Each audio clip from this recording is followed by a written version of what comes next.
बच्चे भोजन से, पोषण से वंचित रह जाते हैं।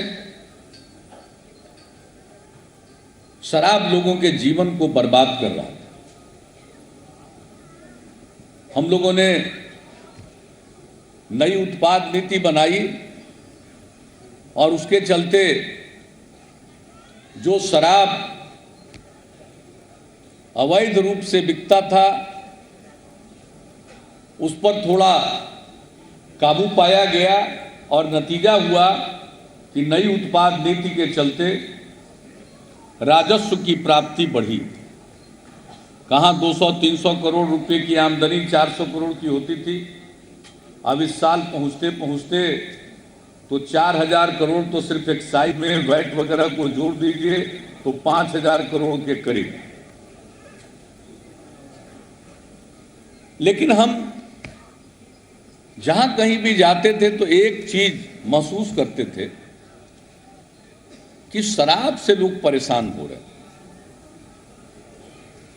दुकानें कोई पहले की तुलना में ज्यादा नहीं खुली थी, लेकिन शराब की खपत हो रही थी।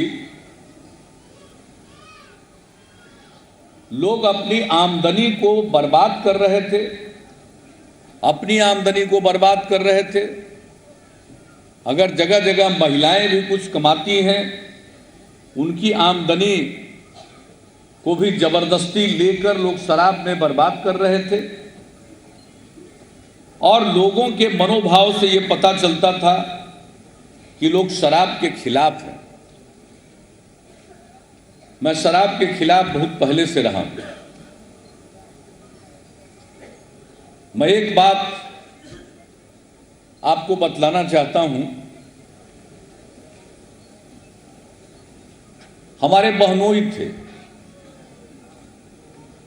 वो शराब पीते थे रात में,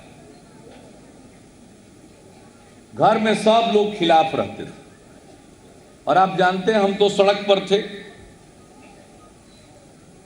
रात में लौटकर अपने बहन के यहां भी चले जाते थे कभी कभार, तो उनको अकेले देखते थे और देखते थे कि थोड़ा पीते रहते हैं। उस समय उनकी स्थिति ठीक नहीं रहती थी,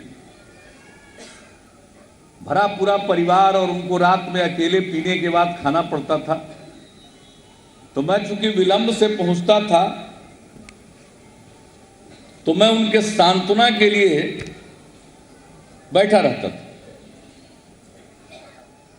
और फिर जब वो सो जाते थे और अगले दिन जगते थे तो कभी कभार हम उनको कहते थे कि शराब काहे पीते हैं, मत पीजिए। तो हंसने लगते थे। फिर हम कहते थे देखिए अभी तो हम सड़क पर हैं, लेकिन कभी अगर मेरे हाथ में ताकत आएगी तो हम शराब को बंद करा देंगे और सबसे पहले आपको पकड़ के बंद करा देंगे, ताकि पूरे बिहार में लोग जान जाएगा कि अपने बहनोई को नहीं छोड़ा तो ये किसी को नहीं छोड़ेगा। मजाक करते थे, हंसते रहते थे। वो तो अब नहीं रहे, लेकिन ये मेरे मन में बात आती कि साहब ये बड़ा फालतू की चीज है, क्यों लोग पीते हैं। सरकार में आए तो 1977 में लागू हुआ था, उसका उदाहरण सामने था। हम लोगों के नेता जननायक स्वर्गीय कर्पूरी ठाकुर जी मुख्यमंत्री थे, लागू किए। और फिर इतनी साजिश चारों तरफ हुई और तरह तरह का कुचक्र चला। कुछ साल के बाद दूसरी सरकार आई, उन लोगों ने उसको वापस ले लिया। तो लगता था कि शराबबंदी लागू करना कठिन है, मन में आता था विचार। तो हम सोचते थे कि शराब को और महंगा करवा दिया जाए, लोग कम पिएंगे। लेकिन हम देखें कि महंगा भी कर रहे हैं तो भी पी रहा है सब। तो ये द्वंद्व मेरे मन में चलता रहता था। अब एक दिन इसी हॉल की बात है, ग्राम वार्ता नाम का कार्यक्रम था, महिला विकास निगम और DFID के संयुक्त तत्वावधान में आयोजित था। 9 जुलाई की तारीख पिछले साल। स्वयं सहायता समूह की महिलाएं उसमें भाग ले रही थी। मैं यहीं से भाषण देकर वहाँ बैठा और भाषण देने के बाद मैं थोड़ा गर्म पानी पीता हूँ गला को सेंकने के लिए। जौहर साहब ने हमको सिखाया था, तो हम अभी गर्म पानी हमको दिया, पीना शुरू ही किए थे, पीछे से उस कोने से आवाज आई महिलाओं की कि शराब बंद कर दीजिए। तो मेरे बगल में मंत्रिमंडल के सहयोगी लोग बैठे हुए थे। हम कहे कि क्या बोली सर? तो कहा कि शराबबंदी के लिए बोल रही थी। हमको भी लगा कि शराबबंदी पर बोल रही है। हम उठ के वापस आए यहीं, और यहाँ से मैंने कह दिया कि अगली बार आएंगे तो शराबबंदी लागू कर दें। अब लोगों ने फिर से मुझको मेरे कंधे पर जिम्मेवारी सौंप दी। 20 नवंबर को शपथ ग्रहण हुआ, 26 नवंबर को मद्य निषेध दिवस था। मद्य निषेध दिवस के अवसर पर हमने कह दिया कि नई उत्पाद नीति बनाने का हमने निर्देश दे दिया है, और 1 अप्रैल से नई उत्पाद नीति को हम लागू करेंगे, जिसमें शराबबंदी का प्रावधान।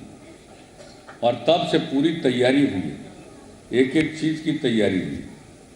आप सब लोगों की भी महती भूमिका रही है जन जागरण में, और उसका परिणाम है कि पूरे बिहार में शराबबंदी के लिए एक वातावरण बना। और मैंने तो इसी हॉल में महिलाओं के कहने पर ऐलान कर दिया, और जब हम कुछ बोल देते हैं तो उसको तो लागू करते ही हैं, चाहे कुछ भी हो। बहुत लोग अलग अलग विचार के होते हैं, कुछ लोग ये विचार के होते हैं तो लिख देते हैं कि अपने स्वभाव के प्रतिकूल।